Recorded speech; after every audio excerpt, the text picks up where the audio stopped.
इस video tutorial में हम देखेंगे कि HTML का टेबल टैग क्या है, टेबल टैग के क्या फ़ायदे हैं और इसका हम क्यों यूज़ करते हैं। तो टेबल टैग बेसिकली एक टैबुलर फॉर्म में दिखाने के लिए डाटा, जैसे हमने कुछ स्टूडेंट्स का रिकॉर्ड दिखाना हो या कोई कंपनी का रिकॉर्ड, सेल परचेज वगैरह कुछ ऐसा कुछ भी डाटा हो, तो हम HTML के टेबल टैग में बना सकते हैं। जैसे कि आप इधर देख रहे हैं, ये एक स्टूडेंट का रिकॉर्ड है और यहाँ पर देखिए नेम है, कॉलम है, एक क्लास करके कॉलम है, एक जेंडर करके कॉलम है और एक परसेंटेज करके कॉलम है और बाकी 4 स्टूडेंट्स आ रहे हैं जो अलग अलग रोज में आ रहे हैं। तो जॉन, स्टीव, बिल, ये और इनके सारे रिकॉर्ड आपको दिख ही रहे हैं। तो ये होता है टेबुलर फॉर्म में डाटा। तो इसको अगर हम अपनी HTML में बनाना चाहते हैं सेम चीज़ को, फॉर्मेट को, तो इसके लिए हमारे पास आता है टेबल टैग। और जो टेबल टैग होता है वो 2 चीज़ों में डिवाइडेड होता है, रोज़ और कॉलम में। ठीक है, तो इसको कैसे बनाते हैं तो मैं आपको बताता हूँ। इसके लिए सबसे पहले हमारे को एक टेबल टैग चाहिए होगा जिसके अंदर सारा डाटा आएगा और डाटा बनाने के बाद रोज़ बनानी होती है, फिर उसके बाद कॉलम बनते हैं। तो पहले टेबल डाटा, टेबल टैग, फिर रोज़, फिर उसके कॉलम्स। तो जैसे देखिए अब हमने टेबल टैग के बाद एक रो बना ली, तो रो बनाने के लिए जो हमारे पास टैग है उसका नाम है TR टैग। TR मतलब टेबल रो। ठीक है, अब मैं इसके अंदर जैसे 2 कॉलम बनाना चाहता हूँ, तो 2 कॉलम बनाने के लिए मैं 2 बार TD टैग लूँगा। TD का मतलब है यहाँ पर table data tag, table data tag. जी हाँ, तो मतलब कि पहले हम टेबल टैग बनाएंगे, फिर रो बनाएंगे, फिर उसके अंदर 2 कॉलम बनाने के लिए 2 बार TD टैग लिखेंगे। अब जैसे मान लो मेरे को एक बार और एक और रो बनानी है, तो सेम टू सेम प्रोसीजर हम दोबारा फॉलो करेंगे। हम दोबारा से एक TR बनाएंगे, रो बनाएंगे और उसके अंदर 2 TD डालेंगे एज ए कॉलम। ठीक है, तो अब देखते हैं इसे प्रैक्टिकल कैसे बनाते हैं। देखिए जैसे यहाँ पर हमने नोटपैड प्लस प्लस में अपना एक न्यू डॉक्यूमेंट बना लिया है। अब हम इसे सेव कर लेते हैं।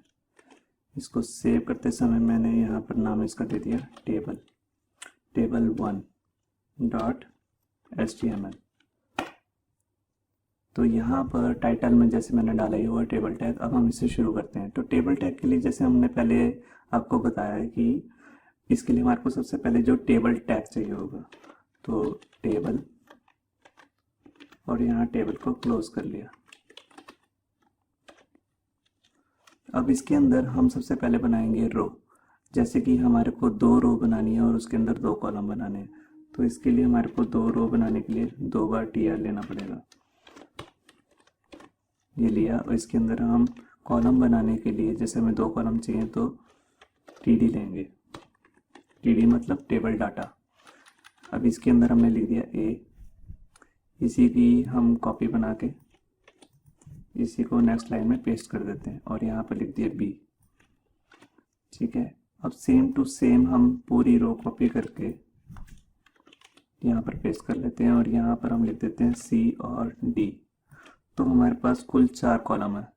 ठीक है, पहली रो में 2 कॉलम है और ये दूसरी रो में 2 कॉलम है। ठीक है, इसको सेव किया और इसको रन किया, लॉन्च किया क्रोम में। तो ये देखिए हमारे पास ये डाटा आ चुका है, मगर ये भी क्लियर सा नहीं हो रहा कि ये क्या है। ठीक है, क्यों नहीं क्लियर हो रहा? क्योंकि इसमें बॉर्डर नहीं आ रहे, क्योंकि एक्चुअल लाइफ में टेबल्स में बॉर्डर होते हैं। तो उसके लिए यहाँ पर टेबल के अंदर, टेबल टैग के अंदर एक प्रॉपर्टी आती है जो है बॉर्डर नाम से। तो बॉर्डर देके आप इसके अंदर 1 देंगे। 1 मतलब 1 पिक्सल जो इसकी विड्थ होगी बॉर्डर की, ये आ गया। ठीक है, आप इसको जितना ज़्यादा देंगे उतना ये थिक होता जाएगा। ये देखिए मैं इसको 30 दूंगा तो 30 भी हो जाएगा। ठीक है, तो ये बॉर्डर की विड्थ बढ़ रही है, मगर अभी हमारे को सिर्फ 1 पिक्सल बॉर्डर बहुत है। ठीक है, इसमें दूसरी प्रॉपर्टी होती है टेबल के अंदर विड्थ की, तो वो भी लगा लेते हैं, विड्थ। अब जैसे यहाँ पर मैंने दे दिया 300 पिक्सल, तो जो विड्थ है वो हम 2 तरीके से दे सकते हैं, या तो पिक्सल में या परसेंटेज में। वो हम अभी थोड़ी देर में आगे बात करेंगे। अभी आप पिक्सल देख लीजिए। ठीक है, ये देखिए ये हमारा एक टेबल बन चुका है और टेबल के अंदर 2 रो हैं और 2 कॉलम है। ABCD, ठीक है। अभी यहाँ पर मैं आपको बताता हूँ कुछ अंदर इसके अंदर कंटेंट डाल के। तो यहाँ पर मैं गया और जैसे मैंने यहाँ से लिस्ट ले ली, ठीक है, जनरेट कर ली। यहाँ पर मैंने ये कॉपी किया और ए वाली साइड, ए के बाद मैंने इसको पेस्ट कर दिया, सेव किया और यहाँ पर पेज को रिफ़्रेश कर दिया। तो देखिए जैसे ही मैंने पेज को रिफ़्रेश किया इस वाले कॉलम में डाटा जाता था तो ये अपने आप इसकी विड्थ बढ़ गई और बी जो डी है इन दोनों की विड्थ कम होगी क्योंकि इनके अंदर डाटा ही नहीं है। अंदर थोड़ा और डाटा डालता हूँ। तो यहाँ पर मैं कॉपी किया और ऐसे ही मैंने सी के अंदर भी पेस्ट कर दिया और यहाँ पर आकर ये देखिए और डाटा हो गया। मैं इसके अंदर थोड़ा एक बार और पेस्ट कर देता हूँ, ठीक है। तो ये आपने देखा, ठीक है। यहाँ पर हमने डाटा डाल दिया है, ठीक है। इसमें भी थोड़ा सा डाटा डाल देते हैं, बी में भी, बी में थोड़ा सा ही डाटा चाहिए बिल्कुल। तो हम ये छोटी वाली रो कॉपी इस पर पेस्ट कर दी और इधर आए पेज को रिफ़्रेश किया, ये देखिए, ठीक है। तो ये हमारा टेबल है जिसमें दो अलग अलग रोज़ हैं और दो ही कॉलम्स हैं इसमें। तो यहाँ पर अब हम बात करते हैं कि यहाँ पर सबसे पहले मैं आपको बताता हूँ, ये देखिए जो ये डाटा है, ये वाली रो है, इसके अंदर यहाँ पर डाटा ऐसे आ रहा है और ये क्योंकि इसमें डाटा ज़्यादा हो गया और इसमें कम है तो ये ऑटोमेटिकली ये वर्टिकली ये सेंटर में हो गया टीडी के। तो इसको कैसे ऊपर लाते हैं, हम चाहते हैं कि ये यहीं से स्टार्ट हो। तो इसको बेसिकली बाय डिफ़ॉल्ट जो टेबल जो टीडी टैग होता है उसके अंदर जो वर्टिकल अलाइनमेंट जो होती है वो सेंटर में होती है, मिडल में, ठीक है। इसको ऊपर करने के लिए हम क्या करते हैं, यहाँ पर हम लिखेंगे वी अलाइन। वी अलाइन का मतलब है वर्टिकल अलाइन और यहाँ मैंने दिया टॉप। अगर मैं इसे टॉप दूंगा तो ये देखिए टॉप से शुरू हो गया। अगर इसमें तीन वैल्यूज़ हो सकती हैं, या तो टॉप होगी या होगी बॉटम। तो ये देखिए बॉटम करते ही ये बॉटम में आ गया, ठीक है। तो यहाँ पर जैसे आपने देखा कि तीन तरीके की वैल्यूज़ हो सकती हैं, बॉटम है, टॉप है, या आप मिडल भी रख सकते हैं, मिडल, ठीक है। बाय डिफ़ॉल्ट मिडल ही होता है, आप इसे टॉप या बॉटम वगैरह भी कर सकते हैं। तो फिलहाल के लिए हम इसे टॉप ही कर देते हैं। तो यहाँ पर हमने इसे टॉप कर दिया। तो अब हम इसमें देखते हैं दूसरी प्रॉपर्टी जो इसका नाम है यहाँ पर सेल पैडिंग और सेल स्पेसिंग। अभी आप यहाँ देख रहे हैं कि सारा डाटा जो है वो बॉर्डर के साथ चिपका हुआ देख रहे हैं, ठीक है। तो इसको हम चाहते हैं कि बॉर्डर से थोड़ा सा गैप आ जाए। जब हम चाहते हैं कि ये जो एक सेल आ रहा है टीडी है जो इसके अंदर से गैप हो तो उस टर्म को क्या कहते हैं, सेल पैडिंग। तो जो सेल पैडिंग है वो टेबल टैग की प्रॉपर्टी है, तो हम यही देंगे सेल पैडिंग। सेल पैडिंग देने के बाद हम इसमें बताते हैं कि हमें कितना गैप चाहिए। जैसे कि मैंने इसमें लिख दिया 10 पिक्सल। अब 10 पिक्सल का मतलब है चारों साइड से, ऊपर नीचे लेफ्ट और राइट से, हर जगह से गैप आ जाएगा। ये देखिए यहाँ पर ऊपर से नीचे से इसमें भी हर सेल में गैप आ गया। आप ऐसा नहीं कर सकते कि सिर्फ एक ही सेल में गैप है और बाकियों में ना आए। सेल पैडिंग जो है हर सेल में ही गैप लाती है। देखिए हर सेल में बराबर 10 पिक्सल की पैडिंग आ गई है। अब मैं इसमें अगर यहाँ पर करता हूँ 20 तो देखेंगे यहाँ पर और गैप आ गया। टेबल की विड्थ नहीं बढ़ रही है, टेबल की विड्थ उतनी है, जस्ट कंटेंट जो है वो नीचे खींचता जा रहा है, टेबल बड़ा होता जा रहा है, ठीक है। तो यहाँ पर मैं एक चीज़ बता दूँ, टेबल की कोई हाइट नाम की कोई प्रॉपर्टी नहीं होती, सिर्फ विड्थ नाम की ही प्रॉपर्टी होती है। तो यहाँ पर जैसे कि अभी हम यहाँ पर सिर्फ 10 दे देते हैं और ये देखिए हो गया। ये है सेल पैडिंग। सेल पैडिंग मतलब सेल के अंदर से जो गैप आ रहा है। अब हम बात करते हैं सेल स्पेसिंग की। सेल स्पेसिंग का मतलब है एक सेल से जो दूसरे सेल की जो दूरी है, ये लाइन, ठीक है, इस सेल से इस लाइन की जो दूरी है, बॉर्डर जो है, इसमें गैप आना। उसको कहते हैं सेल स्पेसिंग। तो उसके लिए हम क्या करते हैं, यहाँ पर देंगे सेल स्पेसिंग। अब जैसे मैंने यहाँ पर दे दिया 10 पिक्सल, इसको सेव किया, यहाँ पर आया और ये देखिए हर साइड से 10 पिक्सल का गैप आ गया। एक सेल से दूसरी सेल का जो गैप है वो है 10 पिक्सल का। यहाँ पर भी हर सेल में आ गया। अगर मैं इसको बढ़ाऊंगा, ज़्यादा दूंगा, जैसे मैंने इसमें दे दिया 50, ये देखिए ये गैप हर साइड से ऊपर नीचे लेफ्ट राइट से 50 पिक्सल का गैप आ गया। तो अभी के लिए हम इसे सिर्फ 10 ही रहने देते हैं। ठीक है, ये है सेल स्पेसिंग। सेल स्पेसिंग मतलब एक सेल से दूसरे सेल, और सेल पैडिंग मतलब सेल के अंदर से गैप पैडिंग का मतलब है। ठीक है, अब टेबल की एक और प्रॉपर्टी है जिसका नाम है बीजी कलर। बीजी कलर मतलब बैकग्राउंड कलर। ठीक है, मैं यहीं पर कहीं पर दे देता हूँ बीजी कलर। मैं कोई भी कलर हेक्साडेसिमल कोड से भी दे सकता हूँ या उसके नाम से भी। तो जैसे मैंने यहाँ पर दे दिया 10, तो देखिए पूरे ही टेबल के अंदर वो कलर बैकग्राउंड में आ गया। मैं इसमें कोई लाइट कलर दे देता हूँ जैसे पिंक, तो यहाँ पे पिंक आ गया। ठीक है, अगर आप पूरी रो को एक कलर देना चाहते हैं तो आप TR में जाके देंगे। ये अभी मैंने यहाँ से हटा देता हूँ, अभी मैं सेव करके दिखाता हूँ। अभी तो वाइट हो गया। अभी मैं एक TR में दिया और यहाँ पर जाकर मैंने पिंक दे दिया। ये देखिए पूरी एक रो में हो गया कलर। अगर मैं दूसरी कलर रो में दूसरा कलर देना चाहता हूँ तो वो भी मैं दे सकता हूँ। जैसे मैंने यहाँ दे दिया येलो, ये देखिए तो दूसरी रो में दूसरा कलर हो गया। मगर अगर मैं हर इस सेल में अलग, इस सेल में अलग, इस सेल में अलग, तो अलग अलग सेल में अलग कलर देना चाहता हूँ तो मेरे को ये ही प्रॉपर्टी बीजी कलर वाली TD में जाके देनी पड़ेगी। जैसे मैं यहाँ पर गया और मैंने यहाँ पर दे दिया ऑरेंज। ठीक है, और मैंने पेज को रिफ्रेश किया तो देखिए यहाँ पर तो पिंक आ रहा है क्योंकि मैंने रो में किया हुआ पिंक। मगर इस TD में स्पेशलाइज हमने ऑरेंज किया तो सिर्फ ऑरेंज ही दिखेगा। ठीक है, तो मैं किसी भी TD में जाके कुछ भी कलर दे सकता हूँ। जैसे मैं यहाँ गया और यहाँ पर मैंने दे दिया ग्रे, ये देखिए। ठीक है, तो यहाँ पर आपने देखा कि हम कैसे बीजी कलर का यूज़ कर सकते हैं। टेबल के अंदर भी दे सकते हैं। ठीक है, मैं TR में भी दे सकता हूँ और इसे TD के अंदर भी दे सकता हूँ।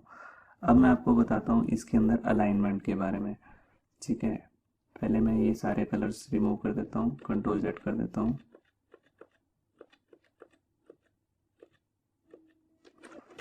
अभी ये हमारा पूरा वाइट हो चुका है। अब मैं इसमें बात करता हूँ अलाइनमेंट की। ठीक है, अगर मैं यहाँ पर प्रॉपर्टी के अंदर, टेबल की प्रॉपर्टी के अंदर जाके यहाँ लिखूँ अलाइन, तो ये टेक्स्ट को हॉरिजॉन्टली अलाइन करेगा। जैसे कि मैंने इसमें कर दिया सेंटर, बाय डिफ़ॉल्ट लेफ्ट है। अगर मैंने सेंटर किया तो ये देखिए टेबल ही सेंटर में हो गया। अगर मैं इसे करता हूँ राइट, तो ये देखिए ये टेबल जो है राइट में चला गया। ठीक है, बाय डिफ़ॉल्ट ये लेफ़्ट में होता है। अभी मैं इसे सेंटर में कर देता हूँ, ये देखिए। ठीक है, अब जैसे अब यही वाली प्रॉपर्टी जो है मैं किसी सेल में लगाता हूँ। ठीक है, जैसे कि मान लो मैंने इसमें दे दी C में सेंटर कर दिया, सेव किया। ठीक है, तो इसके अंदर का टेक्स्ट जो है वो सेंटर में हो गया। अगर मैं इसे राइट करूँगा तो यहाँ पर देखिए ये अंदर का टेक्स्ट ही राइट में हो गया। अगर मैं चाहता हूँ पूरी रो जो है उसके अंदर जो टेक्स्ट है वो ही राइट लाइन हो जाए, तो यही मैं प्रॉपर्टी TR के अंदर डालूंगा। ठीक है, एक पूरी रो के अंदर, तो उसके अंदर जितने भी सेल होंगे जो TDs हैं वो सारे ही आपके राइट लाइन हो जाएंगे। ये देखा आपने। ठीक है, तो ये थी हमारी प्रॉपर्टी अलाइन। ठीक है, अब हमारी प्रॉपर्टी आती है इसमें हाइट। हाइट जो बनी है वो है TD के लिए। ठीक है, टेबल पे कोई हाइट नहीं लगती क्योंकि टेबल तो नीचे खिंचता रहता है, डाटा जितना मर्जी टेबुलर फॉर्म में आ सकता है। मगर हम विड्थ पे तो कंट्रोल कर सकते हैं, हाइट पे नहीं। मगर हाइट में हम एक जो TD नाम की प्रॉपर्टी है उसी में कर सकते हैं। तो वो कैसे करते हैं, जैसे कि मान लो मैं एक TD में गया और यहाँ पर मैंने दे दिया हाइट, और यहाँ पर दे दिया मैंने 200 पिक्सल। ठीक है, सेव किया। अब ये देखिए ये 200 पिक्सल हो गया, दोनों ही सेल 200 हो गए। अगर मैं इसको करता हूँ 400, तो ये देखिए ये मेरे सेल जो है बाय डिफ़ॉल्ट 400 हो गए। जब इससे ज़्यादा डाटा आएगा तो ये ऑटोमेटिकली नीचे खिंच जाएगा, स्ट्रेच हो जाएगा, मगर अभी ये इतना ही मिनिमम इतना ही रहेगा। ये देखिए इसमें हमने वर्टिकल लाइन टॉप नहीं लगाया तो ये बाय डिफ़ॉल्ट सेंटर में ही दिख रहा है। अगर मैं इसमें लगाऊंगा वी लाइन और इसे करूंगा टॉप तो ये टॉप हो जाएगा। सेव किया और ये देखिए, ठीक है। तो आपने हाइट प्रॉपर्टी देखी, ठीक है। अब हम बात करते हैं जो हमने पीछे छोड़ी थी। हमने आपको बताया था जो टेबल की जो विड्थ होती है वो आप या तो पिक्सल में दे सकते हैं या परसेंटेज में दे सकते हैं। अब पिक्सल और परसेंटेज में डिफरेंस क्या है? पिक्सल में जो होती है वो टेबल की विड्थ फिक्स्ड होती है, ठीक है, मगर जो हमारी परसेंटेज में होती है वो होती है एकदम रिस्पॉन्सिव, कह सकते हैं लिक्विड लेआउट। मतलब कि अगर किसी की स्क्रीन ज़्यादा छोटी है तो वो अपने आप एडजस्ट हो जाता है टेबल। मैं अभी आपको करके दिखाता हूँ। अब देखिए जैसे हमारे यहाँ एक टेबल है और इस टेबल में हमने विड्थ जो है फिक्स्ड है। इसका क्या मतलब है? मतलब कि अगर मैं अपनी जो स्क्रीन है इसको छोटा करूँगा और यहाँ पर देखूँगा तो नीचे से स्क्रॉल बार आ गया, देख रहे हैं, क्योंकि उसकी विड्थ फिक्स्ड रही। मगर अगर यही मैं जो विड्थ है इसको परसेंटेज में दूं तो क्या होगा? परसेंटेज मैं आपको दे के दिखाता हूँ। जैसे मैंने किया 100%। 100% का मतलब है जितनी स्क्रीन है उतनी ही टेबल की स्क्रीन हो जाए, ठीक है, टेबल की विड्थ हो जाए। तो अब इसमें देखते हैं कि कैसे। ये देखिए टेबल अपने आप उतना हो गया। अब जैसे जिसकी स्क्रीन ज़्यादा छोटी होएगी तो टेबल की विड्थ भी अपने आप एडजस्ट हो जाएगी, क्योंकि स्क्रीन ही इतनी है। जैसे ही ब्राउज़र की विड्थ इतनी हो रही है, देखें नीचे स्क्रॉल बार ही नहीं आ रहा है और ये जो अपने आप विड्थ है अपने आप फैलती जा रही है। तो इसको हम जो हम परसेंटेज में टेबल की विड्थ देते हैं इसको हम लिक्विड लेआउट भी कहते हैं, क्योंकि ये अपने आप फैलता रहता है। एक होता है फिक्स लेआउट जो हम पिक्सल में बनाते हैं और एक होता है लिक्विड लेआउट जो हम परसेंटेज में बनाते हैं। तो आप देख रहे हैं मैं इसमें यहाँ पर जाके ये भी कह सकता हूँ कि सिर्फ 80% स्क्रीन का। अब मैं यहाँ पर गया और स्क्रीन का देखिए ये सिर्फ 80% हो गया। अब जब स्क्रीन का साइज इतना होगा तो ये 80% अपने आप एडजस्ट करता जा रहा है। अगर मैं इसे कहूँगा 50% तो यहाँ पर ये 50% हो गया स्क्रीन का।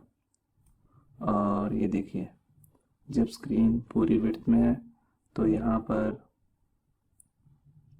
ये 50% इसकी विड्थ हो गई है। जैसे जैसे मैं कर रहा हूँ तो उसकी विड्थ 50% अपने आप होती जा रही है। तो आपने देखा कि कैसे मैं इस अलाइनमेंट को यूज़ कर सकता हूँ। तो यहाँ पर हम इस वीडियो का एंड करते हैं।